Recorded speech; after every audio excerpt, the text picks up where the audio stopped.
एक बार की बात है, एक डाकिया लेटर लेके जाता है गांव में। मतलब जिसका जिसका जो जो एड्रेस पर रहता है सबका ले जा करके सबके एड्रेस पर पहुंचाता है। उसके बाद एक देखता है एड्रेस के उस पर तो कभी लेटर आया ही नहीं है, पहली बार आया रहता है। तो ले जा करके देता है, उस घर में दरवाज़ा खटखटाता है तो अंदर से आवाज़ आती है कि दरवाजे के अंदर से डाल दो। तो डाकिया बोलते हैं कि रजिस्ट्री है, आके सिग्नेचर करके लेके जाओ। मैं इतनी दूर से लेके आया और इनको दरवाज़ा खोलने में दिक्कत हो रही, खोलो दरवाज़ा। तो बोली कि अच्छा रुको 5 मिनट आती हूँ। अब वो लड़की को आने में थोड़ा मतलब दरवाज़ा खोलने में थोड़ा टाइम लग रहा था। इधर डाकिया साहब तो गुस्से के मारे लाल पीले हो जा रहे थे, इतने देर से मैं खड़ा हूँ, दरवाज़ा खोलने में इतना टाइम लग रहा है। तो जब दरवाज़ा खोलते हैं तो उनको तो बड़ी शर्मिंदगी होती है, लड़की रहती है, उसके दोनों पैर ही नहीं रहते हैं। बोलती है कि सिग्नेचर करके लेटर ले लेती है।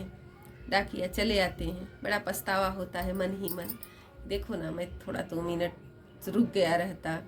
और बेचारी को पैर भी नहीं थे घर में और कोई भी नहीं था।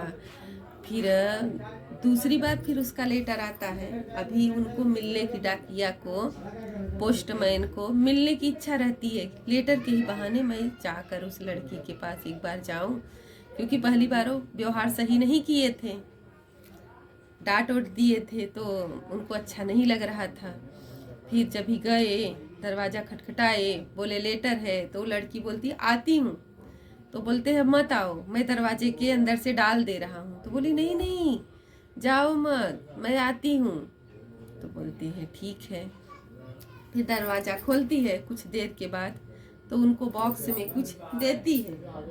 बोलती है चाचा इसे आप लेके जाओ और जाना, आप यहाँ से जाओ तब खोलना, हाँ यहाँ पर मत खोलो। जाते हैं और रास्ते में जब बैठ के उसको खोलते हैं तो देखते हैं उसमें जूता रहता है। और बोलते हैं कि, बोलती है वो बच्ची लेटर लिख के रखी रहती है उसमें कि हमारे पास तो पैर नहीं है ना, लेकिन आपके पास पैर रह के भी पैर खाली है, तो इसके लिए मैंने आपको ये जूता दिया।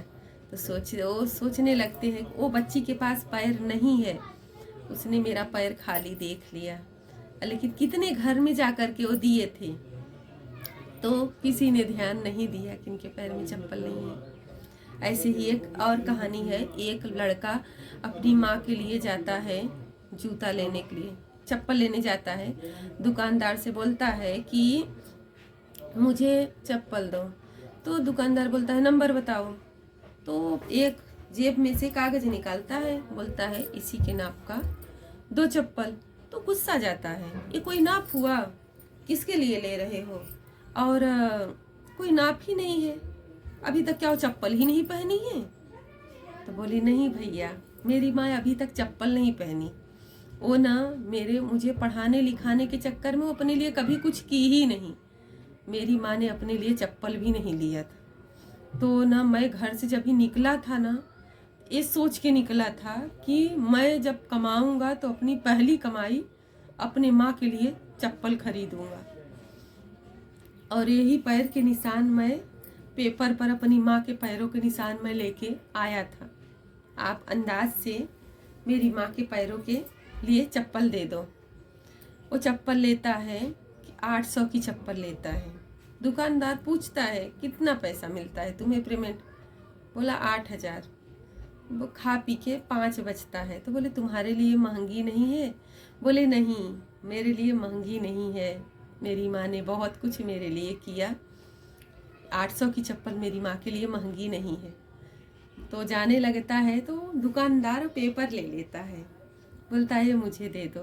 वो लड़का चप्पल लेके चले जाता है और वो दुकानदार चप्पल का जो छाप रहता है वो ले आकर मंदिर में रखता है। दुकान में और लोग रहते हैं काम करने वाले, वो बोलते हैं कि आप ये पैरों के निशान मंदिर में क्यों रख रहे हो, बोले ये जरूर किसी लक्ष्मी के पैर के निशान होंगे, जिसके बेटे की सोच इस तरह से है, तो इसको रखने से हमारी दुकान में बरकत होगी। माँ ऐसे ही होती हैं, अपनी हर इच्छा को दबाती हैं अपने बच्चों के लिए। हर बच्चों को चाहिए अपने माँ बाप का आदर करें, सम्मान करें।